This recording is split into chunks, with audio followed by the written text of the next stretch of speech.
There was a lot of news flying around over the weekend at the Italian Grand Prix, and something that kind of went under the radar was Williams putting in a challenge against the penalty against Carlos Sainz at the Dutch Grand Prix. Of course, Carlos Sainz was caught up in a controversial incident involving Liam Lawson. He got a 10-second penalty for his trouble. In the end, it didn't really change anything. He was still not going to get any points anyway because of that crash, and at the time, a lot of commentators, and to be honest, myself as well included in that too, I thought that penalty was rather harsh. To me, probably just a racing incident, if anything. I mean, the fact that they both went a lap down at that point, if anyone was to blame, I think that was more than enough punishment, really.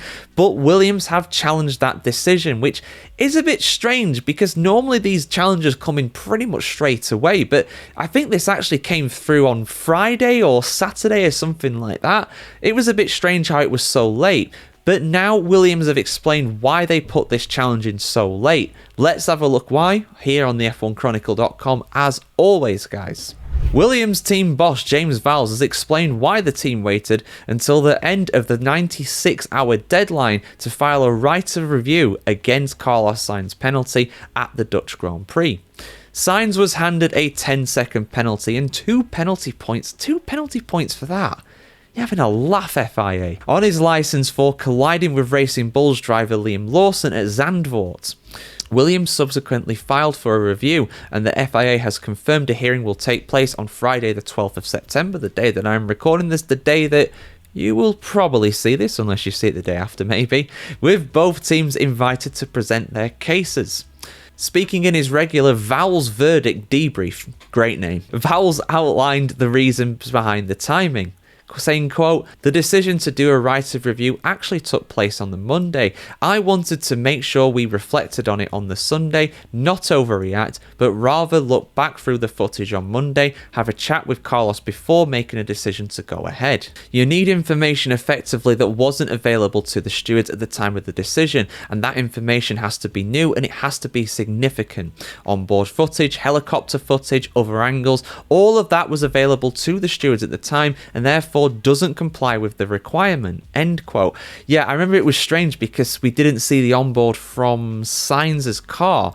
I think we did see it from Liam Lawson, but we didn't see it from Sainz, or the other way around. There was a camera angle that wasn't available at the time, which was really strange. I mean, I don't know whether the stewards got it. Apparently they did, going off of what Vowels said, but it was strange how the viewers didn't get it. We've had this a few times with controversial incidents where certain camera angles haven't been available, and I just don't get it in this day and age. Seriously? With the technology in Formula 1, are you having a laugh? We've got a drone flying above the circuit, giving us incredible shots of the track, and you can't get one onboard camera for one of your cameras. I don't get why that's a thing. Vowels added that much of the time was spent assessing whether the new and significant evidence could be gathered, saying, quote, "We're respectful of the FIA and the stewards in the circumstance. This is not something we want to pull together in a matter of minutes, but rather make sure that we're putting forward a comprehensive case that is worth their time in order to talk through," end quote. The outcome of the right of review will determine whether the stewards reopen the case against Sainz and reconsider the penalty. Until then, Williams insists its approach has been measured and deliberate, aimed at ensuring fairness rather than rushing to challenge the decision. And I am sure there will be somebody in the comments saying, why are they bothering to review this? He's got a penalty. He didn't get any points anyway. Sainz is rubbish. All this rubbish, basically. You know, it's not about this penalty, really. It's not about the outcome of this one. It's about the principle of it, you know, this kind of ethos, this kind of thinking, you know, and they said that in the statement, you know, they want to know and they want to make sure about the regulations around all this, the thinking behind the decision to give Sainz a penalty. It's the principle of it rather than the actual punishment itself. They don't really care that Sainz finished 13th instead of 12th or whatever, you know. It doesn't really change anything from their point of view. Nil point is still nil point. However, it's the principle of it. And there could be an incident like this in the future that could cost William points, and then people will ask, well, why didn't you challenge this decision back at Zandvoort? Why didn't you say something then?